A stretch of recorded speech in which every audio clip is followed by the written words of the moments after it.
Vou ler un poema dedicado a Antón Avilés de Taramancos que leva por título Con Antón e meu pai na mesma sombra. Para enxergar palabras que te digan é preciso cavar nun pozo escuro até bater na entraña.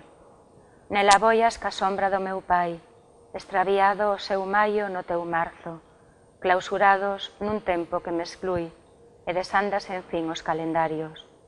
Unha espada prohíbeme ese reino, empurra do meu corpo cara á luz.